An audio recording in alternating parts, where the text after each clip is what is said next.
नमस्कार शेतकरी मित्रांनो, आपण कापूस आणि सोयाबीन अनुदानासंदर्भात बोलत आहोत की जे काही बहुतेक शेतकऱ्यांच्या मनामध्ये संभ्रम आहे की आम्ही ई-के-वाय-सी जर केलं नाही तर आमच्या अकाउंटमध्ये पैसे डिपॉझिट होणार नाहीत का, किंवा शेतकऱ्यांना असं वाटतं की प्रत्येकाला ई-के-वाय-सी करणं हे गरजेचं आहे. तर म्हणून प्रत्येकाला ई-के-वाय-सी करणं गरजेचं आहे का, हेच आपण या व्हिडिओच्या माध्यमातून जाणून घेणार आहे. त्यामुळे शेवटपर्यंत बघा, कुठे स्किप करू नका. मित्रांनो, अजून तुम्ही जर आपल्या चॅनलला सबस्क्राईब केलं नसेल तर खाली तुम्हाला सबस्क्राईबचं बटन दिसत असेल, नक्कीच सबस्क्राईब करा, जेणेकरून तुम्हाला प्रत्येक व्हिडिओ, प्रत्येक अपडेट आपल्या चॅनलवरचा मिळणार आहे. शेजारी घंटीचं बटन देखील ऑन करा, व्हिडिओला लाईक करा. बघा, सगळ्यात महत्त्वाचं म्हणजे हे जे काही अनुदान आहे, या अनुदानासाठी 4192 कोटी रुपयांचा निधी हा मंजूर करण्यात आलेला आहे. आता हा जो निधी मंजूर करण्यात आला आहे, याच्यासाठी 14 ऑगस्ट रोजी एक शासन निर्णय जाहीर करण्यात आला होता.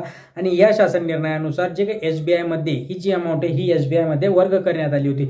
त्याच्यानंतर जे आता परळी वैजनाथ म्हणजे बीड येथे जे काही कृषी अधिवेशन चालू होतं, त्याच्यानंतर परळी वैजनाथ येथे जे काही कृषी महोत्सव चालू आहे, त्या कृषी महोत्सवामध्ये कृषी मंत्र्यांनीच आणि मुख्यमंत्र्यांनी सांगितलं होतं की शेतकऱ्यांचे जे काही अनुदान राहिले, कापूस आणि सोयाबीनचं अनुदान, हे शेतकऱ्यांच्या अकाउंटमध्ये डिपॉझिट व्हायला सुरुवात करू. आता त्याच्याच नंतर लगेच 21 तारखेपासून बहुतेक शेतकऱ्यांच्या अकाउंटमध्ये हे पैसे यायला डिपॉझिट झाले. हेक्टरी 5,000 रुपयांपर्यंत हे अनुदान येते आणि 2 हेक्टरपर्यंत हे अनुदान शेतकऱ्यांना मिळते. म्हणजे प्रत्येकी 10,000 रुपये शेतकऱ्यांना मिळते. आता याच्यामध्ये कापूस जर तुम्ही लावला असेल तर कापसासाठी जे काही अनुदान मंजूर झालं ते 1548 कोटी रुपयांचं मंजूर झालेलं आहे. त्याच्यानंतर सोयाबीनचा जर विचार केला तर सोयाबीनसाठी 2600 प्लस कोटी एवढे अनुदान मंजूर झाले. मग आता ई-के-वाय-सी करणं महत्त्वाचं आहे का, तर आता जे काही ई-के-वाय-सी करायला आपल्याला सांगतात, जर तुम्ही याच्या आधी PM किसान सन्मान निधी योजनेचा हप्ता घेतला असेल आणि जर तुमच्या अकाउंटमध्ये रिसेंटली जर कुठला हप्ता आला असेल, जसं की नमो शेतकरीचा हप्ता देखील आता शेतकऱ्यांच्या अकाउंटमध्ये डिपॉझिट झाला,